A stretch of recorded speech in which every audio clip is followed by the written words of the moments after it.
Welcome to Patty's Aquatics. Now in today's video, what I want to do is talk a little bit about no filter aquariums. This will be the third installment in the series. The first one was one of my first videos, my filterless fish room how and why, where I explained why I decided to remove filtration from my aquariums. Then a few weeks ago, it was no filter aquariums, how they work and thrive. Now in this one, I kind of explain the inner workings of a no filter tank and explain how they actually thrive.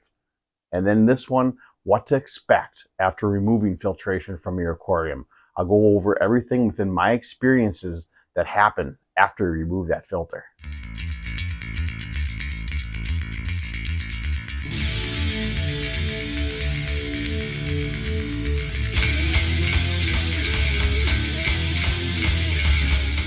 So you have a tank and you want to remove filtration from it. What's going to happen after that? Well, I'm here to tell you from my own personal experiences that the number one thing that I have noticed in just about all my tanks after I initially removed filtration is that I got some cloudy water. And the cause of that cloudy water, my best educated guess, is that it's a bacteria bloom. But now, why would I get it in the majority of my tanks, but not all of them? Well, here's what we got to understand is there are so many variables at play within our aquariums. Do you have a old seasoned tank that's been up and running for ages, or maybe just one you just recently set up? What about your plant levels? Do you have a tank that's just stock full of plants like everywhere, or do you have plants sparingly? What about your fish stock? Do you have a tank that's just jacked full of fish everywhere, or maybe only a few? Then what about your substrate as well? Do you have a deep dirted substrate or just a deep substrate in general?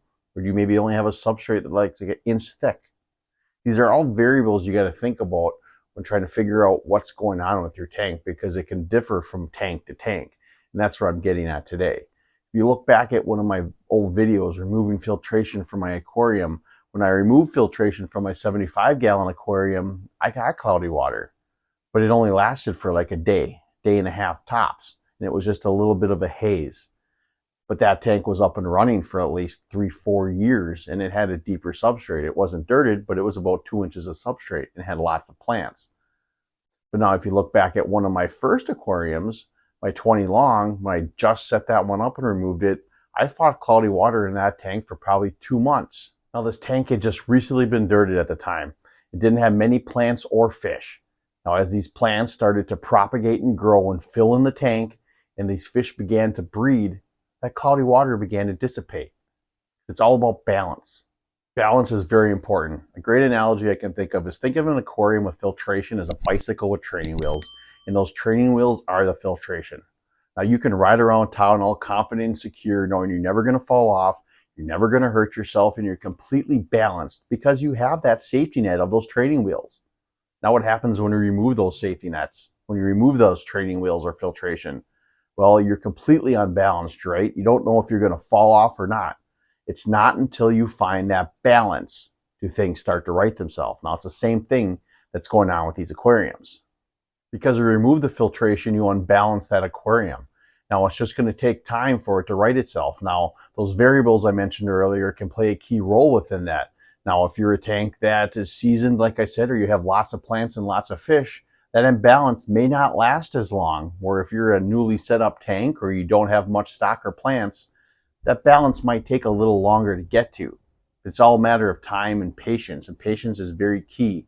You just need to take your time and wait it out, because balance will find itself.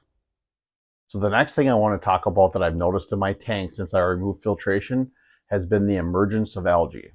Now, when you remove that filtration, you're moving a lot of water movement within your aquarium. You're creating dead spots, which is another type of imbalance within your aquarium.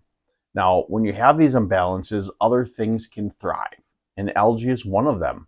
Now, the only algae I've ever really noticed in my aquarium since I removed filtration has been a green hair algae. Now, that may be different to everybody else. Those could be just my conditions, like I mentioned, variables earlier, to my tanks. But they seem to dissipate as your tank balances back out. Now, if you are having issues with water movement within your aquariums, an option is to put an air stone within your aquarium. I do have them in all of mine to kind of help circulate the water a little bit. It's not the same as a normal filter, but it is a little added measure to kind of help a little bit.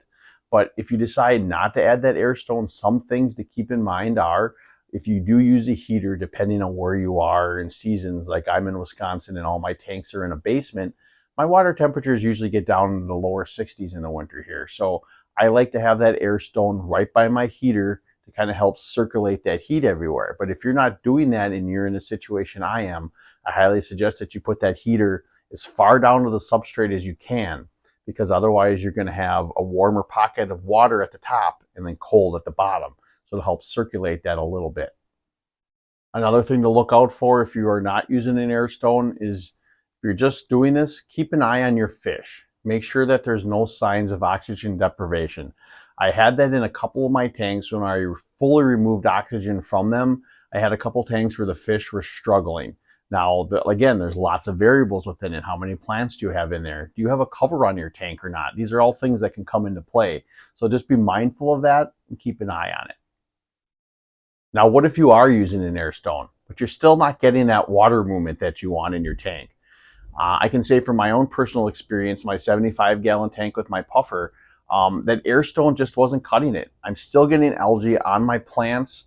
I was getting cyanobacteria, which is another culprit coming from not enough water flow.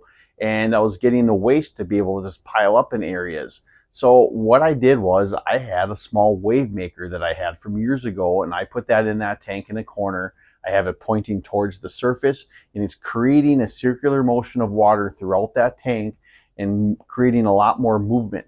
So my hope is that that's going to help that situation. So that is an option to be able to use a wave maker, probably more in bigger tanks, but it is an option to be able to try if an air stone just isn't cutting it for you. The next thing I want to talk about is your feeding schedules. Now, if you watched any of my past videos, I explained that I feed my fish basically whatever I want. Doesn't matter the stock level or not, that I have no issues with not having a filtration. Now, that is the case, but again, I come back to variables and balance quite a bit in this video, and that's the same situation here, are the variables. What kind of fish do you have that you're removing that filtration from? Now, I have lots of shrimp and snails within my aquariums that if I feed extra heavier, there's things down there to eat it. Now, do you have that?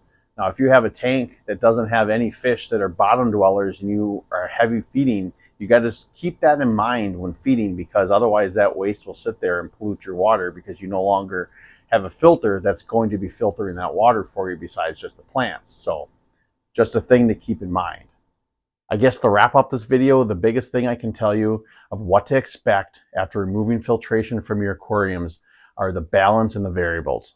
Like I said numerous times throughout this video, after you remove that filtration from your aquarium, you're going to unbalance it. And it's going to take a while for it to balance itself depending on the variables within your own aquariums. So I hope you enjoyed this video, and I really hope it helped. If you have aquariums that don't have filters and you've experienced things that I did not mention here, please feel free to leave them in the comments and help somebody out that may be looking for answers. Well, I hope you enjoyed the video. If you did, please consider hitting that subscribe button. But if you do, make sure you hit that notification bell, because you don't want to miss any of my upcoming projects.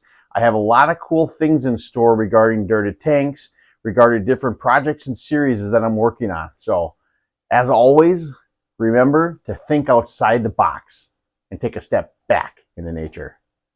Here at Patty's Aquatics.